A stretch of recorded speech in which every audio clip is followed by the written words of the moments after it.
Hey guys, Frida Belzic here, and today I'm going to talk to you about how to come back and rebound from a keto cheat meal or cheat weekend. Don't forget to hit the subscribe button and click the bell so you're notified of all new keto topics.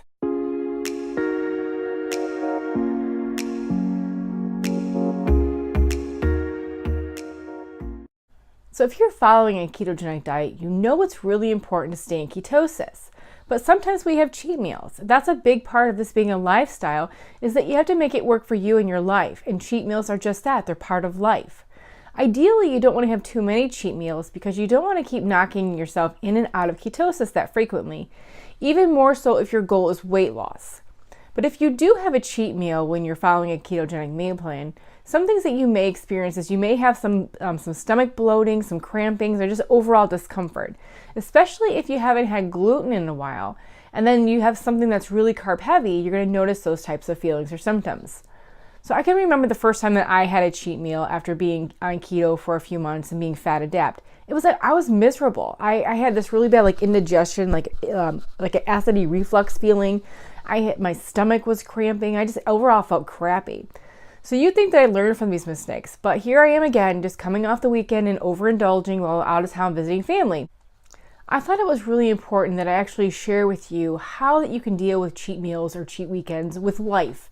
How do you get back on keto and back into ketosis without derailing yourself completely or just giving up? So here's the deal. When you typically have a cheat meal or meals, the first day back is usually all right and you don't really have any issues or symptoms. It's the second day and the third day that are really hard once you've started eating carbs again. So your blood sugars are going to spike and then you start wanting more carbs. Carbs make you hungry. So when you do have a cheat meal, you all of a sudden have all these extra carbs and then you go back to eating keto. So initially the first day back is usually okay. And then on day 2 and day 3, that's when you have the most difficult times. Those are the hardest to get back on track with. This is usually a point when people fall off and they just don't come back on because it's really hard to get back on track when you have a cheat meal or meals. So what you really want to do is the day that you come back, you want to really up your calories and fat intake. So don't try to eat a lower calorie day on your first day back. So yes, the number of calories is very important when you're following any diet. But the day you come back from a cheat meal or cheat weekend or cheat day, you really want to make sure that you're satisfied with keto-friendly fats and foods. So I found that when you eat keto naturally, you have a lower calorie intake without even having to monitor or count your calories. So the day you come back from a cheat meal, concentrate on increasing your calories and fat intake so that the second and third day aren't so rough. So on the next day, on the second day, you want to eat more of the same things. Eat higher amounts of calories than you normally would, and make sure that you're increasing your fat intake with healthy fats like avocados, oils, butters. Allow your body to get used to burning fat for fuel again and get used to having fat in your system so that you can burn through your carbohydrates. It may be actually a good idea to try and work out on those first few days back also. Even think about possibly adding in some weights to help move forward in your goals and burn through those unwanted carbs. So when you do have a cheat day, you don't want to overindulge, overbinge. You don't want to make it an all-out binge session. However, we know life happens. So if that is actually what happened, move on, get over it. It's okay. Remember, life is messy and things don't always work out as planned. Cheat days are inevitable. It's okay. But ideally, what you don't want to happen is you don't want a cheat meal to turn into a cheat day, to turn into a cheat week. That's usually when you say, you know what, oh well, I'm not in ketosis anymore. I'm just going to give up for now. I'll start again next month. But then what happens is you really don't come back next month. So don't do that. It's really hard to get back into the momentum and back into the ketogenic lifestyle. For me personally, I found that exogenous ketones can help me because I wanted to be able to have an occasional cheat meal and not fall off track, or go on vacation and not get all freaked out or stressed out about it. And so I tried ketones right around the time that I was trying to break through a plateau. So exogenous ketones can help with that. And the kind that I like, I'll actually post a link below so that you can learn more about that. But for ketones, they're amazing. They actually help your body get back into ketosis really quickly. The ones that I use help your body get back into ketosis within 1 hour of drinking them or taking them. It's the fastest of any other ketones out there to be able to get your body back into ketosis. So when you have a cheat meal, ideally what you want to do is you want to have your ketones on that day you're going to have a cheat meal. And then the following day, you also want to have ketones as well. The moment you have these ketones, they get you back into ketosis within 1 hour. It's going to be much easier transition back into the keto diet and lifestyle. And it's almost as if it never happened. It's almost like hitting the pause button. Obviously, you can't just eat carbs every day and just binge and eat junk and crap every day and then drink ketones and expect to lose weight. That's just not how your body works. Your body doesn't function like that.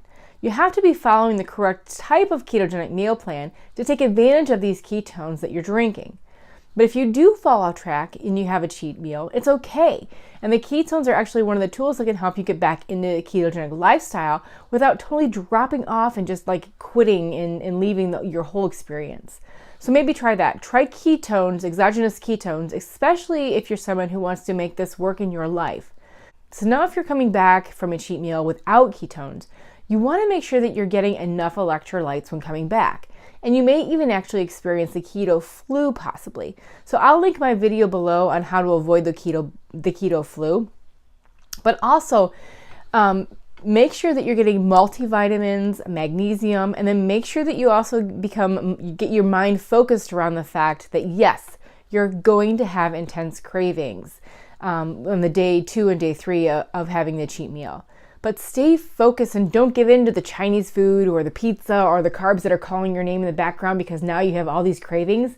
Don't give in, because I know that once that your body wants that now, you've started re-triggering those cravings that you used to have, and then all of a sudden you have more cravings than you used to have when you were just following keto. But it's okay. You can get through this. But it's really up to you. I mean, if you're going to cheat, ideally what you want to do is you want to make sure that you have a workout on that day, the day that you're going to have the cheat meal, and then the days following that cheat meal. You really want to make sure that you still stay mentally focused in the fact that, you know what, I'm going to have to work to get back into ketosis. And it may actually take me a little bit longer to get it into ketosis this time around, especially if you are fat adapt. But for some people it's faster. They can get right back into ketosis without really having a whole lot of issues. It all depends on you and your body. So if you decide to give exogenous ketones a try, or just pick up exogenous ketones for the purpose of having a cheat meal, that's actually a really good idea. I know a lot of people that reach their goals and they're with keto and following the ketogenic lifestyle, and then they just drink ketones so that they can live like everyone else. They can live without the guilt. They live without getting that extra bloat. They live without gaining that little extra weight or throwing them off track, or maybe even gaining a little bit of that weight back. They just want to live and eat regular food like regular people. So I've been on vacation before when I before I actually found ketones, and I had to stay strict keto when everyone around me was, indulging and enjoying these amazing foods and just like they were enjoying themselves. And it was like almost like torture to me, you're watching everybody, you're smelling all these delicious foods, and it was like torture. But ever since that I found ketones, I can actually go on vacation and I don't have to worry about it. I don't gain a ton of weight from carbs because I have these ketones in my system. Obviously I don't do it every day, or I would actually gain weight, of course. So occasionally, if I have a cheat meal, it's not going to be the same effect as if I didn't have the ketones in my system. If I didn't have ketones and then I had a big carbohydrate meal after being in ketosis for a while, I know that I'm going to feel like crap the next day, and I'm going to be bloated, and I may actually even avoid the scale, because when I do get on the scale, I would usually have like a 5-pound gain so much, and it's probably water weight or just having all the excess food, and I get that. But I'm going to have a hard time getting back into ketosis, and it's going to be a real struggle for the first few weeks. That's just the way it is. But anyone that's following keto for a while will actually tell you the same thing. Do not fall off track with keto, because if you fall off track, it's really hard to get back on. So you need to do what is right for you and what's right for your body. Do what works for you and working towards your goals. What matters most to you? So there's actually 6 rules that I try to follow when having a cheat day to minimize the damage. So 1, have a plan. If you know where you're going, plan ahead. Know what you're going to eat. And possibly if you know you're going to have a cheat day, enter in or start taking exogenous ketones to help, combat the carbs that you're going to have. Number 2, get in a workout. You're going to have all these extra calories that you're going to be consuming. So really try and push yourself to prepare. This will allow you to put those extra calories to use as opposed to just being stored if you're not doing anything activity-wise throughout the day. Number 3, quality over quantity. Choose what you absolutely want to eat and not just overindulge on everything in sight. Number 4, keep it keto. Even though you're cheating, try to keep the foods you're overindulging in loaded with fats and proteins. You don't have to have a cheat meal loaded with carbohydrates. If you're counting calories, your cheat meal could just be increased calories. Then keep it keto. But there are some folks that don't crave carbs following keto diets, so that this would apply to them. But if you are someone who needs carbs, a carb-heavy meal on your cheat day, then the same tips apply other than this one. So then, tip number 5, give yourself permission. Regardless of eating extra calories or having carbs on your cheat day, don't beat yourself up, embrace it. Tomorrow is a new day. Don't regret the decision that you've made. Enjoy and live life. Eat what you're craving and then get right back at it. Number 6, don't have a full cheat day. A full cheat day can be dangerous and hard to rebound from. So these are my 6 cheat day tips.